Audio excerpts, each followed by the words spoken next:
Welcome back to A Celtic State of Mind. I'm sorry we're 60 seconds late. I was regaling Patrick with our New Year's celebrations. I am, of course, Paul John Dykes, and I'm joined by Patrick McGilp for what is the Wednesday Acsom Bulletin. Loads to discuss. Another game in the can last night. We go into the winter break, Patrick, on top, in control of our own destiny. And it has been a bit of a topsy-turvy season, but the last four games has certainly filled me with a wee bit of confidence and belief that we've turned a corner. What's your thoughts on that? Yeah, I would totally agree with that. We've played brilliant the last four games. We've had brilliant results. We've really taken control of the title race again when it felt like it was really, really slipping out of our hands. It was a bit doom and gloom for maybe about 6 weeks. From the Atletico away game till the Hearts game when it really culminated, and it felt as if it was all sort of breaking down. But since Livingston on the 23rd of December, we've really sort of hit form again, got the results, and now we've got the chance to, improve the squad. I think it's 18 days until the next game. We've got a chance to improve the squad. I don't know if there's any sort of warm weather training camp. I know we like to do that. I don't know what the plan is from the club, but we need bodies in obviously. But good to have a Bada, a Tati back, and hopefully the 18 days doesn't jeopardise how we've been playing in any way, because we are, at full strength right now and really flowing. And when Rodgers' football doesn't work, it's quite clear and it's quite boring and it's quite stale and it's quite frustrating. But when it does work, it is quite magnificent. And obviously, goals are free flowing. Um, not conceded a goal in open play for almost 5 games now. So it's going really well, but we can't rest on our laurels. We need to improve. We I need to thought you were sign going to say first team laurels there. players, but we can't rest on them either. If we rest on them, we'll probably lose the league. But no, we need to improve the squad, not just for this season, but for next season as well. I mean, if you Definitely. look at Palmer, for example, um, he came in. I think it was deadline day he came in, and it really took him a month to get settled. You look at the injuries that new players pick up, both under Ange and under Brendan. Players tend to come in and have a bit of a setback. If you sign them in January, like Alistair Johnson, like Hatate, when you're in the Champions League in September and October, they're fully fledged members of the squad. So we need to just plan long term, get just two quality players in, and I think we'll be more than fine. I think that was the figure he was given last night, Brendan Rodgers. He did confirm that the only kind of warm weather training we're going to be getting is if they put the heating on it in the indoor facility at Lennoxtown. So I'm sure he's looking forward to the rest. He was saying he was choked with a cold. You could hear that as well, Brendan Rodgers. Yeah, But players like Matt O'Reilly and Callum McGregor, the ones, Greg Taylor as well, the ones that always play, they always play. If they're fit, they're in the team. They play a lot of minutes. I think it's good for them to get this wee break. However, obviously we've got players. Once we come back midway through January, going away to the Asian Cup as well. That might be in the back of the mind when we're going into the transfer market. It's gone from needing 4 players of quality in the summer to needing one or two in the January. But that's the type of window January is. I mean, I think that if something presents itself that's not really in the plans, and that something looks like a Matt O'Reilly type signing, obviously you'll sign him, you'll bring him in. But the point you make there in relation to the settling in period, I think Bernardo's a great example of it as well. If you buy a player now, yeah, they're going to strengthen you for the rest of the season, Patrick. But by the time the Champions League comes round, if you go ahead and win the league, of course, then the player is in that groove and they found their form and they found the rhythm and they're part of the team and they're actually contributing. It's taken Bernardo this long. I think Yang has shown flashes, but he's not yet that guy that can claim a jersey on a consistent basis. Even Palmer's been inconsistent, but Stephen Sloan brings it up actually on the subject of Palmer. I don't think anyone can deny that his contribution's been excellent in the first half of the season. He averages a goal or assist every 78 minutes in the Scottish Premiership. Sensational figures.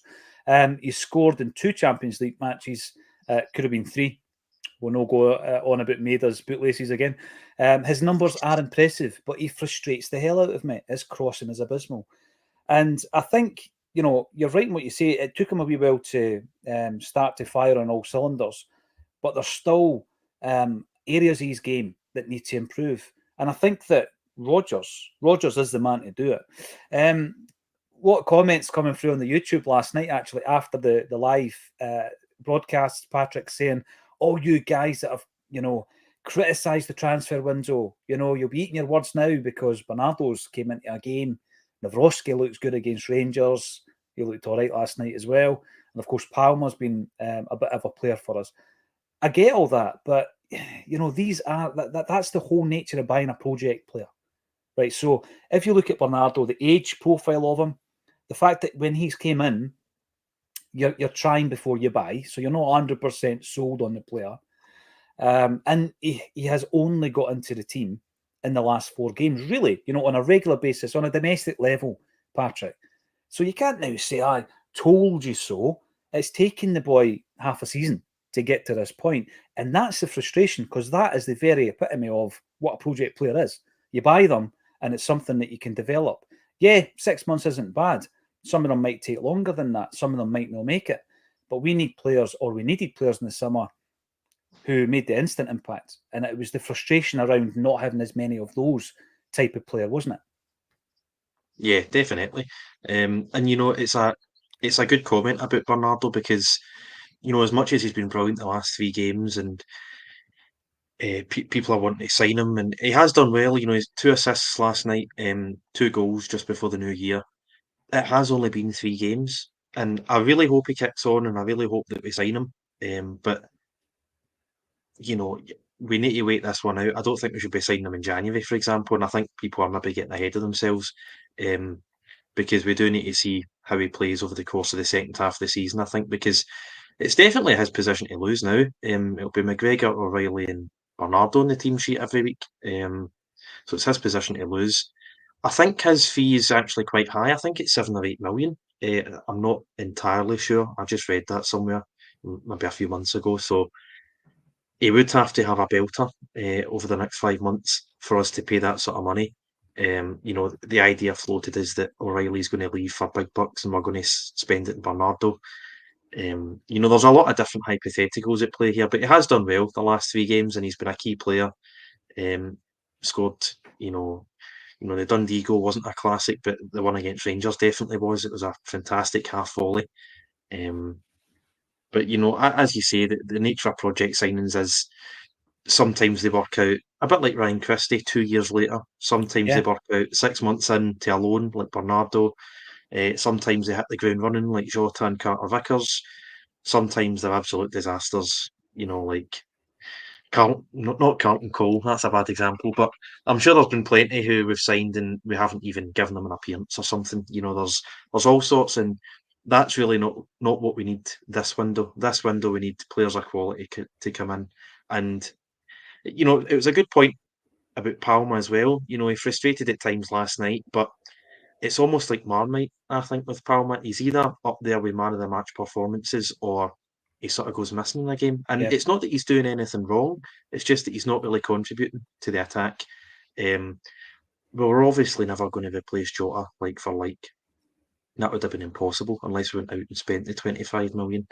But we've got a decent winger. I like Palmer. I think he obviously contributes goals and assists. Could probably be in the game a bit more. We could try him, in the middle, number 10. A lot of people are of that opinion because he's not the quickest. But I think we can put that down as a successful signing so far. But definitely need 1 or 2 bodies in over the next month or two. Yeah, I'd agree with that. I think we'll touch on the Rangers game because you've had an opportunity to talk about it on here, Patrick, as well. What do you think? Because I don't actually think Lewis Palmer was that great in the game as individually. I think what we tried to do, our approach in relation to putting them on the back foot from the off, was the best way, really, with hindsight, to nullify Tavernier, because I think I went into that game fully expecting the wingers to switch, Maeda to do that defensive thing that he needs to do when he's playing against Tavernier. but we took a different tact on it, and Palmer basically just attacked him. I don't think he was very successful, but the very fact that was the wave of attack that put them on the back foot, I think that worked. What do you reckon we did differently? I mean, for me, when you look at some of the individual performances, I thought Bernardo was an absolute giant in the game. McGregor was outstanding. Liam Scales was a warrior all the way through it. Nawrocki came in under difficult circumstances and looked very comfortable once he got into his groove. There were really good individual performances. Kyogo scores a world-class goal. What do you think we did differently? Because there was a real sense of control for a large part of the game. I know there was a few hiccups. We seemed to lose our stride a wee bit after Welsh went off. And the same thing happened when Rangers went down to 10 men. But overall, it was a very composed and confident performance and victory, wasn't it? Yeah, I thought we played well. I'd agree with you in Palmer. I didn't think he was. He ran at Tavernier a few times, certainly in the first half and a bit in the second half, but not overly involved in the game.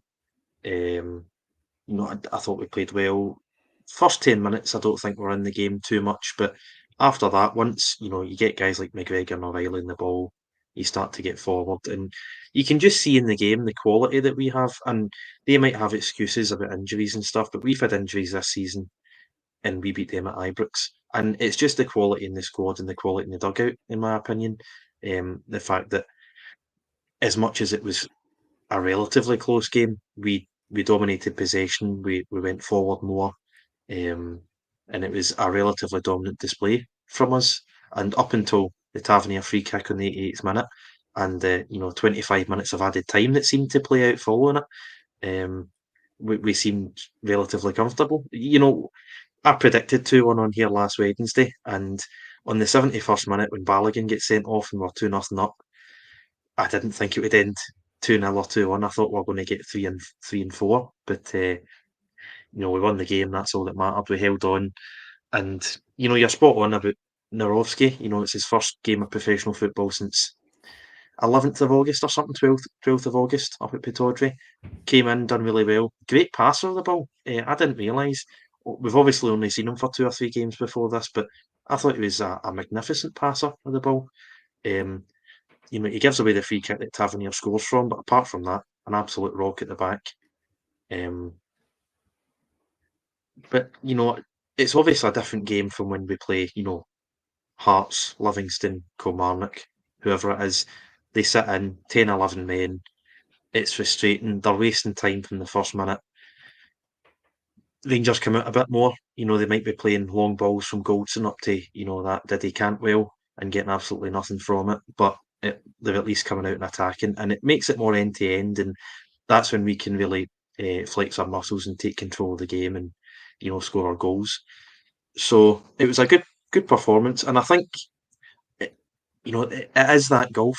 I think it is, Cantwell was on McGregor and just lost him. McGregor absolutely strolled that game. I mean, I think Rodgers said after the game he's in a league of his own, or he's different class, something along those lines, and he's absolutely spot on. Because I was watching it, going, he's just winning everything. He's making the correct decision every time.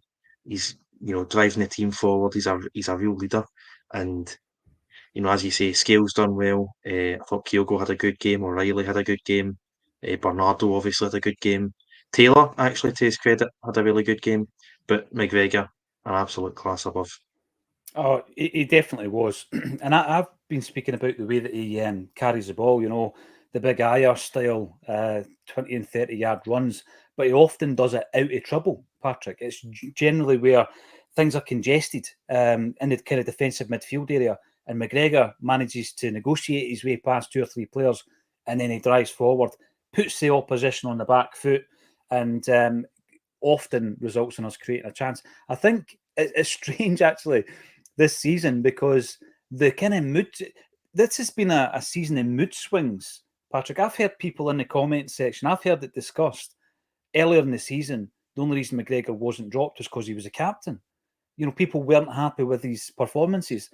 And you look at what he's done in the last 4 games in particular, and against Rangers, he was so dominant. He orchestrated the entire pace of the game, and you think to yourself, wow, people really do have that knee-jerk reaction to things. You don't drop your captain, right? And, you know, a bad game for McGregor's normally a 6. A bad game's normally a decent enough game and performance for other players. You've mentioned Taylor, and I do want to talk about him, but we'll do it in such a way that we'll go down each area of the park. We'll speak about the performances throughout the season and where we are in each area and where we now think we need to strengthen, if it's one or two, as Brennan Rodgers has now suggested. Barry O'Sullivan, welcome to the show. You're commenting on YouTube. Afternoon all. I feel like the team has got their swagger back again. Played some lovely football last night. You're right. My wish list is a new goalkeeper, a left back, central midfielder. SMF, is that a forward? Is that an attacking midfielder? Yeah. And a centre forward. So all need to be improving the first team. No projects this window. 1, 2, 3, 4. Right, there's a wish list and a half there, Patrick, and I can see why, to be fair. Although we seem to be in the market for a winger. You see, this is the thing. We brought in so many wingers in the pre-season, and we already had a good complement of wingers. Obviously, Jota had left the building, but at the same time, we had cover. You know, we've got guys even on the fringes like Mikey Johnston and James Forrest. Rocco Vata doesn't seem to get much of a mention these days, and we bring 3 in. Strangely enough, going into this January transfer, it would not surprise me if we brought another winger in. And the reason for that is I don't think they've been, suited to the way that Brendan plays and the way that Kyogo plays. Over the last few weeks, that's changed a wee bit. I mean, you look at Palma's stats, and I know that last night we were talking, where are we now with Palma? So he's got 16 goal contributions in 22 games overall, which is fantastic. But that's not unusual for him. 22 goal contributions and 57 for CDS Vida. And for his previous club, Aris Saloniki, it was 28 and 52. This is his kind of numbers, his kind of average. But I don't think that we have really been serving up enough for Kyogo. And then we go into the games like yesterday where Kyogo gets one touch of the ball in the first half in the box. And it's the chance that Palma creates, and it's a Kyogo header. So obviously we can work with the wingers we've already got, Patrick, but we have been linked with some wingers as well. It wouldn't surprise me, but it just feels like we're top heavy in that department. And if we bring in a winger, we're going to have to move on Mikey Johnston. He won't move on James Forrest. Brendan Rodgers will keep James Forrest because he's the type of player that he's low maintenance. He's got the experience for certain games. He'll start a few games.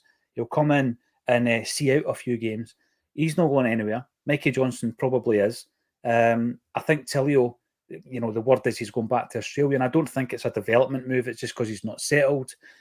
But we've obviously got Tilio, Yang, and Maida going to the Asian Cup as well. I can see us buying a winger, even though we've got a whole host of them, Patrick. And that, in a way, it's bad squad management, isn't it? Yeah, and we've been guilty of that, in the past, and we're certainly guilty of it right now. It's Mikey Johnson's such a hard one to judge. It always feels like last chance saloon. I thought after maybe the 2 goals against Dundee, he might have kicked on a bit, but when he came on against Rangers and he comes on and within a few minutes he loses Tavernier. I think it's after they've made it 2-1. It's down at the corner flag, and you can see Taylor going absolutely wild. He had a quiet word in his ear, didn't he? I'm glad the microphone's never picked it up. I think it was the 91st minute or something, and no wonder. I think the whole stadium was going mad at him because at that stage in the game, you've got one job, and you weren't doing it. You absolutely fell asleep. Luckily, nothing came of it. But Yang came on last night. Mikey Johnson didn't. Is that a telltale sign? I'm not sure, but I think the problem is we're top heavy with wingers, and very few of them have got any real quality. Yang, young player, he's done all right before. He done all right last night, but it's as if when he gets into that final third, when it's a packed defence, he really does struggle. He's obviously young player, one for the future, so it's hard to judge him. Tilio was quite a strange one. I thought he would come in. I thought he would hit the ground running. Had an injury. Back to that injury problem. Everyone seems to pick up injuries as soon as they sign for us. But I'm no expert, but just off the YouTube clips, he looked like a decent player. Obviously, City Football Group link, that's obviously worked well for us in the past. and came in for, I think it was 5 minutes against Motherwell. We drew at Parkhead. Hard to judge from a 5-minute cameo, but linked with a move back home. So just another really strange signing. Mikey Johnson obviously could be moved on. James Forrest could be moved on, but probably won't be, as you said. Probably one club man, retire at the end of his contract in 18 months. But I can see us signing a winger, and I'm hoping it'll be a right winger, because I think Palmer really has nailed down that left wing spot. And as much as Abada is good for a goal, and Maeda sort of does what Maeda does, in terms of pressing and runs in behind, they're not like Palmer, they're not like Jota, they're not ball carriers, they're not going to beat a man. You want a guy of real quality who can find Kyogo in the box. And, it's he only got one touch in the first half last night, but in the Scottish Cup final, his first touch was the 37th minute and he scored. So it's not an alien thing for Kyogo to experience in a game, but at the same time, you do want to be finding him eventually, because the goals that he scored for Livingston, he sort of nipped in quickly to deflect the shot in, and Rangers is, it's a wonder goal from outside the box. It's not something that is going to happen every week. It's not something that we want him to be doing. So we need to really find a way to find him in the 18-yard box. But yeah, we've obviously been linked with. I think is it a German winger, Dutch winger, 24 years old. Seems to look like quite a quality player, beating a few quality clubs. Just the one article so far, but we'll see what happens. Hopefully, these two players that we're hopefully going to sign, we can get in quickly, because what you don't want is the January of 2019, just before Brendan left, where you get 3 or 4 loans in right at the end of the window for the sake of bodies, don't really make much of an impact, and it's just really not what we need right now. Maybe another loan to buy, that would do the business, but we need real quality. We do. I mean, when it comes down to, I think, was it the Rapid Vienna winger, Nicholas Kuhn, that we have been linked with? There's been quite a lot of players that we've been linked with, and you always check the source, don't you? You always look at who's breaking the story, Patrick, and who's been credible and reliable in the past. But we're going to be linked with dozens of players, and it's actually going to be probably the subject to much conversation over the next 18 days, like you say, when there's no games to focus on. You talk about the ins and the outs, and I think the outs are as important as well. Just to cut down on that squad, I keep saying it, but just the human element of having 14 unhappy people in a workplace. You imagine that in a dressing room or on the training pitch. It's just not good for the morale, and it does spread. And that was worrying me. That came to my mind because I think you start looking at every nuance when things aren't going well. You spoke about the hammering against Atletico Madrid, and you're thinking to yourself, you go to Kilmarnock, they beat you, we look terrible against Hearts. Oh no, the wheels are falling off here. You do start to what football is a very emotionally driven endeavour, and I think sometimes it's hard to remove that emotion. In fact, it's impossible to remove that emotion when you're looking at it, and panic sets in really quickly. So you start looking at everything, and that's when we all become body language experts as well, Patrick. Rio Atati last night. And I was looking at the morale, having the bloated squad, and I agree with you. I think the likes of Yang has shown enough, and I think Home has shown enough. These are guys that are for the future. I don't think they're ready for the first team. Yang looked pretty lively last night. He's very direct. He does the trickery, does the dribbling, which our wingers basically don't do. Abada has got his qualities. Taking on players isn't one of them. Maeda's the same. Palmer's the same. And I think Yang's got a bit of that, but he needs developed. He needs to refined, be that with us or maybe on loan somewhere, because if you're not in that first team, you're not playing football. And that must, for a footballer, that's why I was so impressed with Nawrocki. No football whatsoever since his last appearance in his injury. So when you're coming back from injury, in the past, you would be brought into reserve team football, I guess, and then, you come up to full speed at that stage. We just don't have that option. So I would much rather I would have a cull starting this January. And I think we need to be ruthless as well when it comes down to it. The James Forrest thing, there's probably a 50-50 divide in the comments whether or not you would keep him at this stage.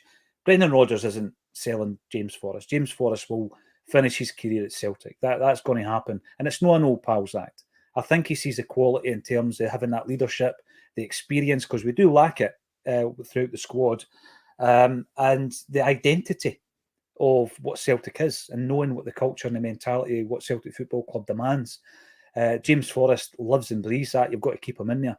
But I think when it comes to players like Mikey Johnston and James McCarthy and Benji Siegrist, and we've got to be ruthless. We've got to move them on, free up the wages, free up the jersey.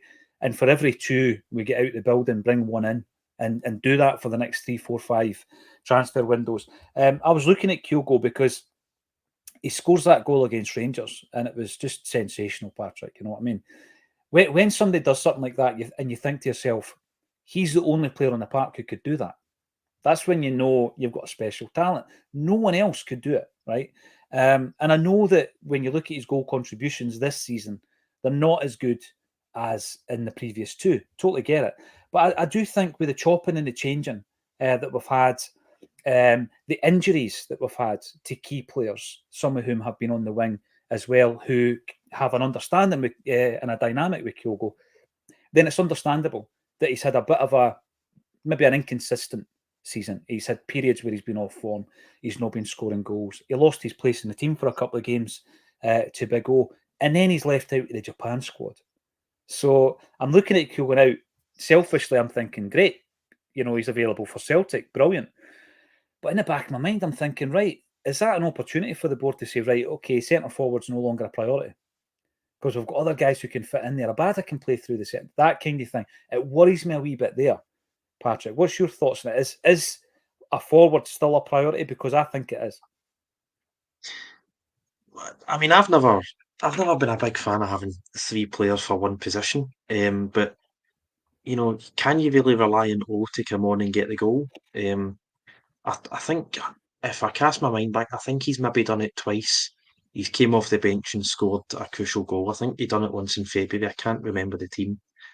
About a month after he signed, and then he done it against St Mirren in late October, when we were really struggling. I think we had 8 minutes to go, but it doesn't seem to click for O. And he's a young guy. I think he's younger than me. Other side of the world, new language, all that sort of stuff. But at the same time, we do need results and we do need that second option. I think Giakoumakis, I've been quite clear, not at the level of Kyogo. Definitely a second choice striker, but probably the best second choice striker you can have. Tall, strong, holds up the ball, goal scorer. The amount of goals he scored with his first touch was unbelievable. Allegedly a penalty taker, but I think that needs revised after his penalty record at Celtic. But the perfect second choice striker. So I'm starting to think we maybe do need a third striker. A lot of people have said that they think O's like that sort of third choice youth. Maybe in a few years, maybe send him out on loan. Because he is a big physical guy. He should be able to hold up players, hold up the ball. Late in games, and he got his head in the end of a few headers, a few balls. But no, I think we probably do need a striker. Obviously, Majowski was the chat. I'm not a fan of it, especially for the price tag. I think it was 4 or 4.5 that was quoted. I think that's wild. I think it's absolutely crazy. I don't think he's that good a player. I don't think we're going to play him that often for that amount of money. I don't think you pay 4.5 million for a backup. Because he's not going to challenge Kyogo. He's not as good a player as Kyogo. Easy for me to say. So for me, not Majowski, but probably another player. Obviously, we thought we would need it for the Asian Cup spell, that 3-4 weeks. But Kyogo, disappointing for him because he's missed out in the World Cup, now the Asian Cup. I think he turns 29 in a few weeks. So I think because of how late he started his career, he'll have a few more years than what people expect. But at the same time, it doesn't look as if it's going to happen from in the national team, which is strange because out of all the Japanese players, he has been the star for us ever since he signed. Maeda gets in there absolutely all the time, which baffles me, if I'm being honest, when Kyogo's been left left in Glasgow. But no, I think we do need a striker. Yeah, and by the way, that's taken me a long time to get to that because you've always stuck to your guns on that one, Patrick. But I think the Asian Cup is a big issue for us because you're coming back into the second phase of the season, and you've got a number of games there that you're looking at and thinking, well, we need to get off to a good enough start, pick up from where we left off with this momentum and the confidence that comes with it, and you don't want to fall back into the bad habits, and we definitely need to strengthen in certain areas. It's interesting for me, I think, we're going to run through the whole team, but it's interesting that we're being linked to centre halves. We'll come to your thoughts on that one as well. But before we go through the team and where you think we are going to be diving in, it's been an up and down season, I think, in terms of the mood around Brendan Rodgers, right? So he comes into the club for the second time. And I think it's safe to say divided opinion, Patrick. He divided opinion amongst the Celtic support and amongst Acsom contributors, based on, I think, mainly the way he left, because we're a very emotional fan base. There's no two ways about that, and we don't forget easily once you've been done over. So there was that, and I think also, there was doubts around the way things ended at Leicester, and I remember at the time, actually going through the positives of his time at Leicester. The first 3 seasons, the league placings, the cup win, the European run to the Conference League semi and all that stuff was all positive, and then it fell off the edge of a cliff in the final season. But not everybody, some people, his detractors, were focusing on that final bit. And then that becomes convenient when things go wrong at any time in the early part of his Celtic tenure, second time round. I told you he wasn't a good manager. He showed that at Leicester. What do you think has happened? Because, it got to the point where we're singing his name. He's saving fans from overzealous stewards, and all is good and rosy in the garden. Then we get a few bad results, and it's back to the Brendan didn't bother and booing and all this kind of stuff. Listen, that's the pantomime of football. I'm never going to have a go at anybody, right? Because the cheering and the booing is just the pantomime element of football, right?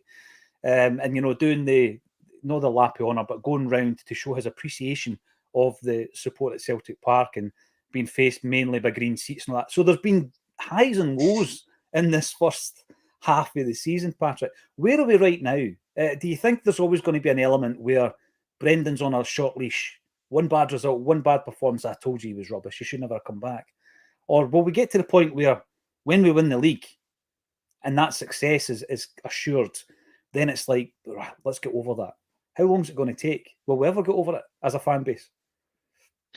I think just as Celtic fans, you're always going to be in that state. If you drop points 2 games in a row, the manager's under pressure. That's just the nature of being the Celtic manager, unfortunately.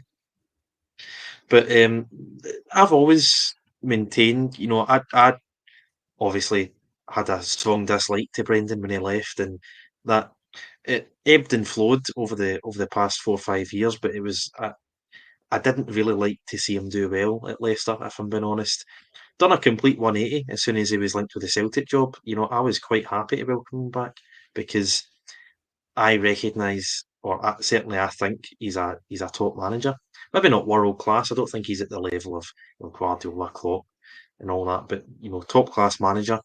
And as you say, if you look at his achievements outside of that last season with Leicester, it's in his first 3 full seasons, I think it was fifth, and eighth. And those 2 fifth place finishes, he was incredibly unlucky not to get Champions League football. He wins the FA Cup. He gets to the semi-final of the Conference League, which might not sound impressive, but we get knocked out in the round of 32 that season with Ange, who, also another really good manager. So the list of achievements is there.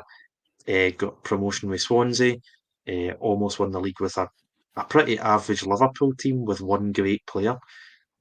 Obviously, Celtic speaks for itself, but I think people obviously look at Brendan and they think, well, we're going to win everything, aren't we? Because that's just what Brendan does. And then we get knocked out by Kilmarnock in the League Cup. And all of a sudden, that sort of image is then tarnished. This is how I viewed it anyway. It was Brendan can do no wrong. Suddenly, we're out the League Cup. Still got a fantastic record against Rangers. But, when we let that 8-point lead slip, there was obviously question marks. But maybe I'm buying into a narrative that he wants to write for himself, or maybe it's actually what's happening. But before the game against Rangers, he did say this is a team coming to the end of a 2-year cycle where it's had a lot of success, and it's really hard to come in with majority of the same players and try and maintain or even better that success, because in football, certainly at Celtic, you seem to have these 2-3 year cycles of success and then it just sort of fades and you need to sort of rebuild. And I think that's what's happened because, you know, certainly unless they're going to try and make strides in Europe, players are going to want to leave. They're going to start looking elsewhere, bigger wages, bigger leagues. It's not really happened yet, but we have had a bit of an injury crisis. We have, had a shaky start, and I wouldn't say Brendan's done well, but from where we were 2-3 weeks ago, I think he's done well. And I think, I don't think good managers become bad managers overnight. I still think we've got a really good manager. And having watched that game on the 30th of December, we've definitely got a better squad. Maybe just by a few inches, but we've got a better squad and we've got the financial advantage to really make that stretch and totally blow all of our opponents out of the water, secure the Champions League and build again in the summer because we really do have a chance to build something and start a new cycle and compete in Europe because that this new Champions League format should hopefully benefit us, should Yeah. hopefully give Brendan a chance to try and build his own squad, a second sort of Rodgers Mark II era. And I'm fully behind him. I think he's a great manager. I agree. And people think I look through rose-tinted spectacles when it comes to Rodgers. Listen, I was frustrated and annoyed and angry the way that he left as much as anybody else. I felt that looking back, the most unfortunate thing about it was the checking out phase of the first period. I think that when Brendan Rodgers, and this is true with a lot of people in many walks of life, Patrick, when someone is, and this is turning into something I use all the time, when someone's laser focused on a job and they're good at it, and they've got that self-belief, which Brendan Rodgers has in abundance, they are absolutely phenomenal, almost like they're doing things without thinking because they're so well prepared, so well drilled, and they steamroller the opposition. They're just much better than the opposition.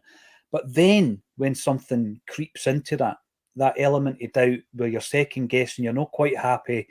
And back then, although he didn't mention it as such, he gave a few hints. It was all around recruitment.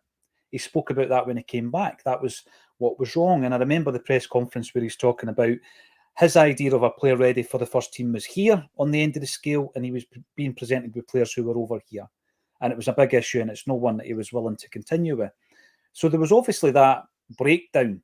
And again, this is what feeds into that anxiety and that emotion when you're looking at the transfer window and thinking, wait a minute, Brendan's not happy with this. Is he going to walk? I remember the comments coming in. This is repeat of what happened first time round. And I think that what's happened is I'm not having anybody coming in and saying that the summer transfer window was a success. We've been knocked out the League Cup, right, against a team who aren't great, and we've been bounced out the Champions League at the group stage. So I'm not saying that I'm not having anybody saying it's been a really successful transfer window. I think what we'll get from it is we will get it maximised by Brendan Rodgers. He'll be able to take a player like Bernardo, and he's not got a magic wand. He couldn't do it with Nat Phillips. He's probably not going to be able to do it with Tilly or Kwon.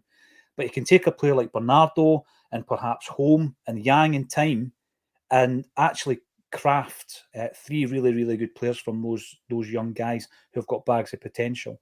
He's obviously looked at the centre halves. Phillips is away. Nawrocki, there's something to work with there. Although I think pace is an issue, Patrick. I think there was one moment last night where there was a simple ball knocked over his head and he could not make up the yard.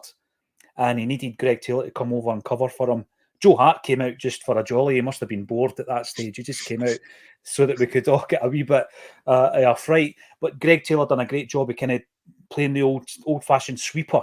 Anybody who's from my vintage will remember that position in football. I loved the sweeper position, the Franco Baresi. oh no, people are going to be saying I've just compared Taylor to Baresi.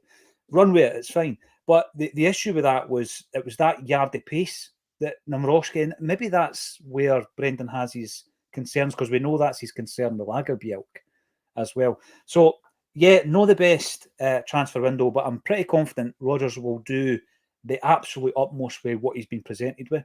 There'll be a few that fall by the wayside. That's natural. I think if Tillio's one of them, it's very unfortunate because, as well as the showreels and all that, Patrick, obviously we spoke to Jared, Celtic Down Under, who was a massive fan of Tillio. He was talking about Tillio before we were linked with him. You know, this is the boy we need to sign. He's like, there was one or two players in Australian football Jared wanted us to buy. Tillio was one of them. He's come over. It's not worked out for him. But I think it's interesting. You made a couple of, you raised a few examples of players who came in and they were slow burners. Tommy Rogic was a slow burner, and he had to go back to Australia before coming back, the stronger player. Ryan Christie's a great example. He needed a loan spell out at Aberdeen. And what he did is he absolutely grasped that opportunity and he worked on his physicality, came back a much stronger athletic player. Chris Ayer, he was just a young guy who had made his debut at age of 15 or 16 in Norwegian football. And when he came back for Kelly, you're looking at him thinking he's got all the ingredients to be a really, really good player. And he's obviously gone on to become an EPL player playing international football. So there might be one or two surprises in there, but I'm not too sure. If it's a homesickness thing, you know, that's going to be a difficult one to overcome with Tillio. Kwon, yeah, he made a couple of appearances on the bench, Patrick, but at this stage, 6 months in, if you've not made an impression on a daily basis at Lennoxtown, are you going to? And then what's the option? You know, loan him back out to the South Korean second division. If you want him to be a footballer for Celtic, it's like, right, let's get you up to speed with the environment you're going to be playing in. But I mean, a move to a Scottish club, which Scottish clubs then has the same kind of mentality or style of play? It done no harm to Liam Scales, but I'm just not sure about the futures of some of these guys. But yeah, it's been an up and down kind of season in terms of the emotional element of Brendan Rodgers. And I think he himself will definitely need that break. And I'll never forget the fact that he came out on the 15th of October to support St. Roch's, who I've represented in my little wall of fame here. The Rock is in there. As is, and I've got to mention this, the Ardorning boys, who Paddy will be in there. There he is. There he is. There's Paddy Lavery right there. They were very kind, Paddy and his friends, very kind to send us a wee gift, and it's up on the shelf as well. So thanks everybody for your support. I'm really keen to get your thoughts at the half kind of time stage, if you like, of the season. Where are we in Europe? Where are we with Brendan? What do we need to do in the transfer window? And something I asked last night about Bernardo, Patrick, because I've read everything I can find about the deal. And from there's nothing, I've got to say, there's nothing absolutely concrete about it. But from what I've read, my understanding is the loan fee was £1.5 million, and the transfer fee that's in the contract, Jota-esque, will be €6 to €7 million. So that is the option to buy. I don't think it's an obligation to buy, option to buy. And there's this other thing, but there was this deal in the Jota contract as well. He had something like a £70 million buyout clause, but that's a generic thing that Portuguese club puts into the contract. Ryan Gauld had it at Sporting Lisbon, and he never went for the 50 million that was in his contract. You know, so it's in there. But if you're doing a deal with a club, you can obviously come to a separate agreement, which has happened with Benfica and Celtic. We seem to have a bit of a relationship with Benfica, and we have been linked to an ex-Benfica academy player in Thiago Araújo, left back. I've already mentioned Greg Taylor, Patrick, right? And he's been criticised this season. Am I at a stage, should I be allowed to say that we have seen in the last couple of games the Greg Taylor that we grew to love over the last 2 seasons under Ange? Because up to this point, I've been disappointed with him this season. I don't think he's had a great season. But if you look at the Rangers game and you look at that game last night, that's a Greg Taylor that actually came back into favour with the Celtic fans because his performances were excellent. And I think the last couple of games he's shown that. Yeah, I would agree. I'm in the same boat. You know, I would say he's been disappointing up until the last 2 games. You know, I actually seen a good point on Twitter that he very rarely disappoints in derbies as much as he can be poor for long spells. in a season. He's always turned up against Rangers when he's played. Great last night, scored last night, great run. Went back into that sort of inverted fullback position against Rangers, which is obviously his forte. He's obviously really good at it, because when he's been asked to sort of just stay wide and be a sort of normal left back, that's when he struggled this season. But when he's came into the middle of the park, he's excelled. And you seen that last night as well when he made that run. But I'm not as excited. I think it's Estoril Aruja plays for. Yeah. For the life of me, cannot remember. I think it might have been Juco James who put it on Twitter that he's not, he's not a standout player. This guy, he's like a sort of taller version of Anthony Ralston who plays on the left. So not overly excited by that particular scouting report, but again, that's just based on numbers. I've not watched the guy.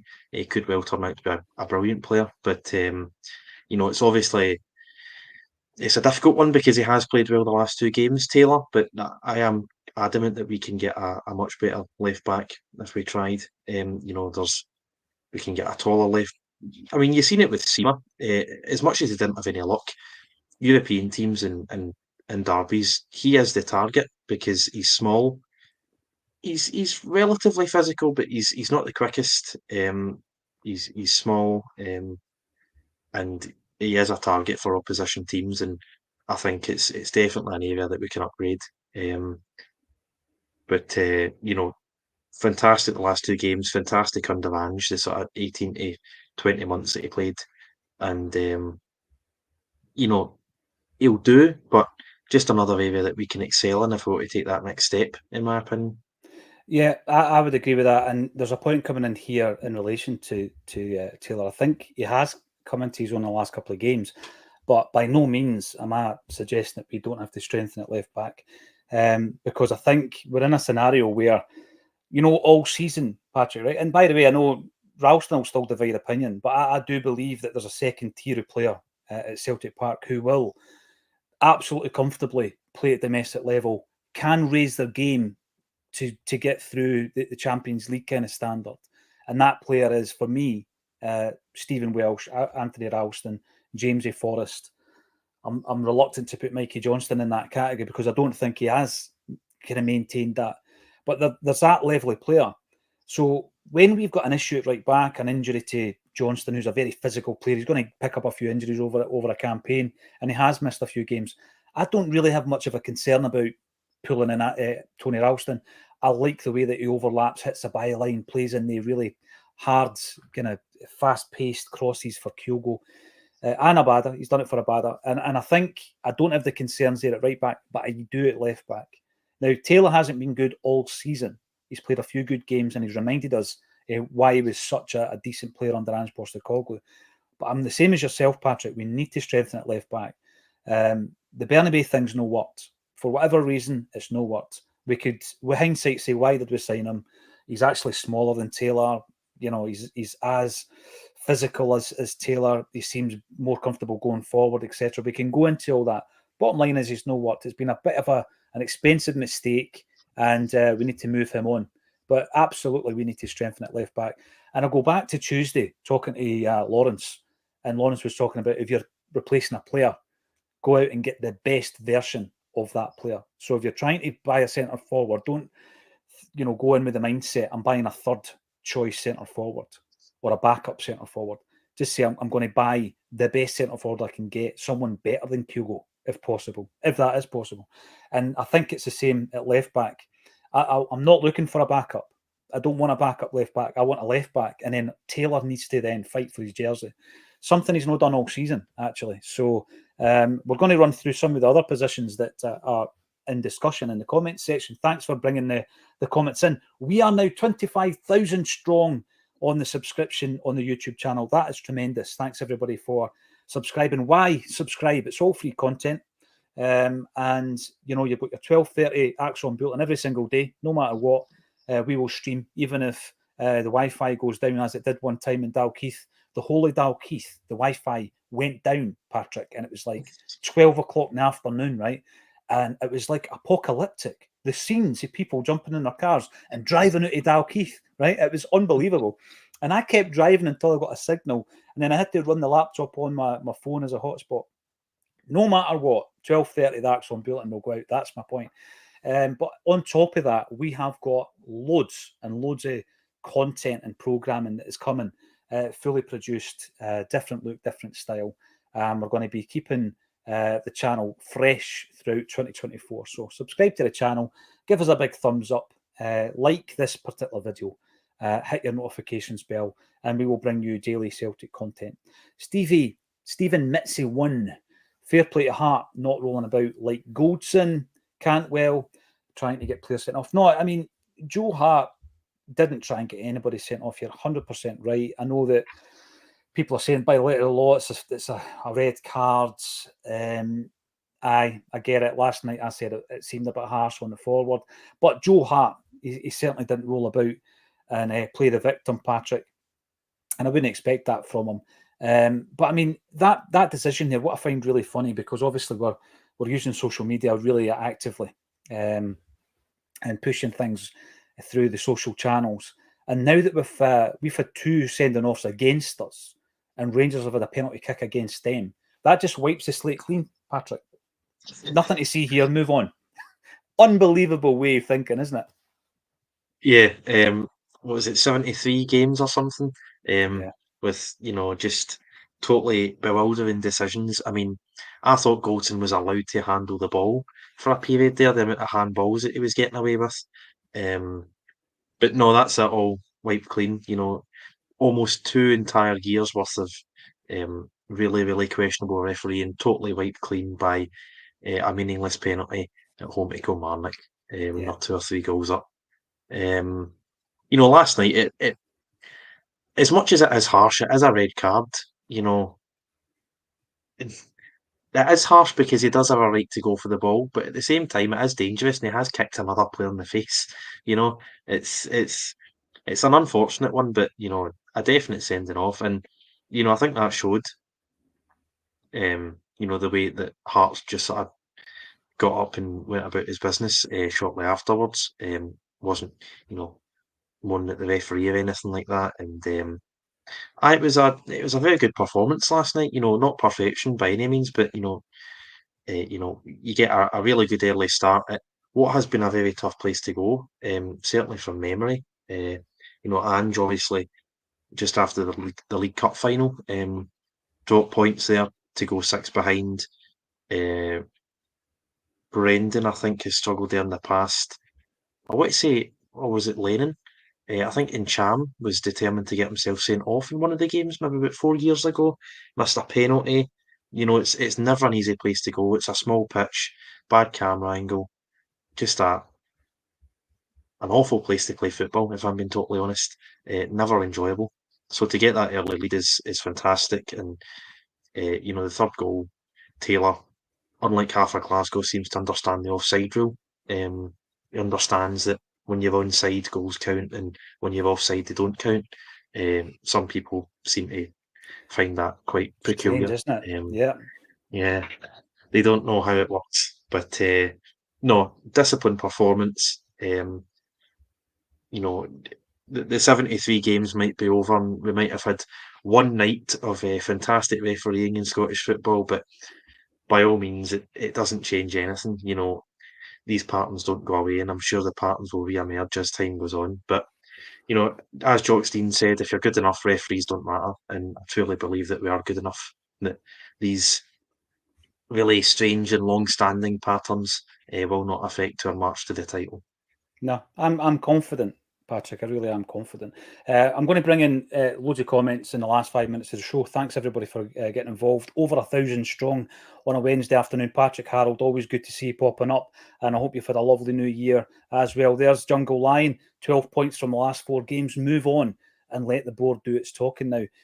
There's an interesting one coming in here in relation to the kind of type of signings. I think we mentioned, I hope we mentioned, Adam Sadler was coming in, new head coach to replace Harry Kewell, who has moved on to pastures new. Sometimes, by the way, these things are on the list of talking points, but we never get round to them, so I might not have mentioned that actually. So, Harry Kewell goes with our best wishes. I think he's been pretty well influential, particularly, as you would expect, from the kind of forward players, Patrick, well thought of, came in under Ange Postecoglou. But when a backroom member of staff leaves, you just want, certainly I always get the sense that you just want the gaffer to have one of his men in, right? So Adam Sadler's not the type of guy that's going to get you excited, right? As a name, a big name in football and all that kind of stuff. But Rodgers knows him. He's worked with him at Leicester City. The question here from Paul is, will he have any influence on the new signings? Probably not directly, but I'll tell you what he could do with Brendan is basically update him, since Brendan's been out of English football, as to any kind of up-and-coming talents that are coming through that might be available. You've got that specialist knowledge, don't you, Patrick, because you're coming out with that game. You've been living and breathing it for so long. So I think that you've got maybe a dossier of guys that you fancy. And him and Brendan Rodgers obviously speak the same language. Rodgers speaks very highly of Adam Sadler. But I think larger than the name is the fact that it's one of Brendan's men that he's bringing in. Yeah, has he left Leicester just there to come to us, or did he leave when Brendan left, or was it in the summer? Do you know? Maresca. Not sure. When Maresca came in, he left. Yeah. So Right. he did So, continue after Brendan, but when the new uh, guy came in, he left. aye. Well, I mean, he will have known who Leicester were looking at in the summer. Um, they probably had two transfer lists. One's for if they stay up, and one's for if they go down. So he'll know, maybe in that second list, if they're in the Championship, who are the top quality players that Leicester were looking at, maybe who they didn't sign, types of guys that they could maybe get for cheap, because I know that they were struggling financially from COVID, the Leicester owners. So he'll certainly know guys who are within our budget in English football. I know we do like to sign from the English lower leagues and out of favour players with maybe top teams. And as you say, as a coach, you just sort of want him to have a good relationship with the manager. It's one of these things that it's incredibly hard to judge a coach. It's relatively simple to judge managers, but it's hard to judge a coach. I mean, how do we know if a coach is world class? Michael Beale was allegedly a world class coach, and look how that turned out. He spent all that time in Brazil, didn't he? He was magic. But no, I think he'll be part of a group of people involved in the transfers. He'll obviously, as you say, come in with his ideas and maybe a list or so. But when it comes to Mark Lawwell, the scouts, obviously it goes to Brendan and the coaching team as well. So he'll certainly have a voice. He'll maybe have a few names in his heads, but I think the real priority will be what he's doing on the coaching ground, what he's doing on the training ground. Sorry, and just as lay people, it's very difficult to know what his specialities are and how well he's doing, because ultimately it all sort of comes together as one, and Brendan is ultimately judged on a group of people's performances, really. Yeah. I do think that it might add an element of a refreshment, if you like, an up to date kind of dossier of names and talents that Brendan might have already been aware of. So he could update Brendan Rodgers on that. And we've got JT. Hail from cold, damp Stuttgart. I'm always absolutely intrigued to know where the viewers are watching from. We've not had one from Vatican City yet, so if you are watching from Vatican City, give us a shout. AGSC Tech, surely we can persuade Matt O'Reilly to stay one more season and develop further with 8 or 10 Champions League games to ensure his big move works out from the start. Matt O'Reilly's been absolutely sensational this season, Patrick. We have been giving him huge applause, huge credit for his performances. I think the game against Rangers, what we've seen from him is sometimes it's not about the silky skills and the goals and the assists. Sometimes it's about the fighting attitude, which he does have. I mean, if you listen to Peter Grant, because apparently Peter Grant coached him as a youngster, Peter Grant talks about O'Reilly's defensive qualities, and I think you've seen a fair bit of that. There seems to be a good balance in the midfield at the moment with McGregor and Bernardo that we haven't had with either Home, Awata, or Turnbull, replacing Hatate. So that seems to have benefited O'Reilly in the last few weeks as well. Last night, though, 100 games, 18 goals, 26 assists from midfield. listen, I'd love in 100 games' time for him still to be at Celtic, but it's going to be a massive, massive, ambitious move for us to keep this player beyond this season. I think beyond this season. However, I'm not saying it's impossible. We've been in a position before, Patrick, where if a player's not happy, you've got to let them go, because eventually, the state of mind, the mind frame of a player, if they've checked out, if they want to move, if all these discussions have been going on in the background with their agent, etc., no matter who you are, it's very, very difficult for you to go about your business in that laser focused sense that we spoke about before. I think we've seen an element of that even with Ange Postecoglou in the last period of his time at Celtic. And I always give credit to Chris Ayer in the pandemic season, because I think if you were to look back on that, and I've not done it, it's like the UEFA Cup team never looked back on that Seville game. I've not looked at any of that footage from the pandemic season. But what I do recall is that Ayer was putting in as decent performances as we actually seen from any player in the Celtic team. And he apparently was one of the guys that wanted a move, right? He's about the only guy that I'm aware of that he wanted a move, but he still put in the performances week after week. It's difficult, isn't it? So if it comes to that point, and I don't think we're there yet, I don't think we are. We're not going to lose him in January. Listen, you can clip this all you like and share it on social. We're not going to lose him in January, because that would cause mayhem, I think, behind the scenes. But I take the point. When would be the right time? Who knows? He's got his international cap already. He's got his Champions League football. He's been a success domestically. It's probably going to be in the summer, Patrick. But if and when it comes, that's where the succession planning comes in. Different style of player, but we've got a guy in Bernardo who might be an expensive player, but we've seen him for a season before we decide whether or not to spend £5 or £6 million on him. So I'm not in fear of that day coming, because it will come, but I can't see it happening this January. No, I think it's at least 6 months away. And just going back to Bernardo, actually, I didn't realise the fee was similar to Jota and Carter Vickers. If it's only €6 million, then if he continues on the form he's on just now for the next 6 months, I think I'd probably be willing to pay that, actually. On O'Reilly, I think it was around the Atletico Madrid games, maybe just after, I said, why don't we, if we win the league, we're going to get 50 odd million from the Champions League. Someone will probably leave for a couple of million. If we get rid of the deadwood, we'll just sort of pick up a couple of million here and there. Try and keep these guys, build the team around them. He's a young player. Yeah. I'm sure offers will come in. Fabrizio Romano, of all people, tweeted back in late October that he would only leave for a club record fee, which was reassuring. Which means he's going to have to go for 25 million or more. If an offer like that comes in, it's hard for the club to turn it down. As much as we're bringing in the money from the Champions League, from season tickets, merchandise, some other players leaving, I don't think we're ever going to be in a position where we can turn that down. I don't think O'Reilly will be itching to move, actually, unless there's one of the top 10 clubs in the world, like a Real Madrid or a Spurs, maybe not Spurs, Man City, Liverpool, a team like that comes in. I don't think he'll be itching to move, actually, because if you look at the social media, he absolutely loves Celtic, and his dad knows half of Glasgow. I think he knows a lot of Acsom contributors as well. I'm not one of them, but I'm sure he's pals with a few of them. Talking So of which, he's did you see JP on the telly last night? I didn't JP, actually know. I missed it. yeah, JP with his beautiful Celtic headgear, I've got to say, was on the box after the game. He looked delighted.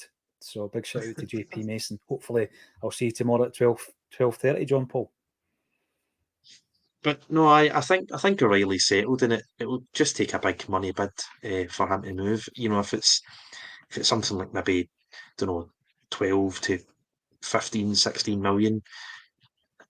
It's hard to see Celtic turning that money down, but I would like to think that we could, because we're not short of a few quid, but we would be short of probably our player of the year come the end of the season. And it would be so hard. I mean, he's been involved in so many goals. It'd be so hard to replace those numbers. We struggled to replace Jota's numbers unless we're going to be really, really confident in reinvesting it. I think we should try and hold on to him. because we're getting that extra Champions League money, hopefully, fingers crossed. So I don't think he'll be itching for a move, and unless it's, as I've said, a club record fee, I'd like to see us do our best to hold on to the player. You're right. I remember doing a show with Colin Watt, and Kevin and Graham and I have spoken about this, having that cycle and that strategy, Patrick, whereby it comes to the end of that cycle, you sell them, you make your profit, you do it again, and you continue to repeat that.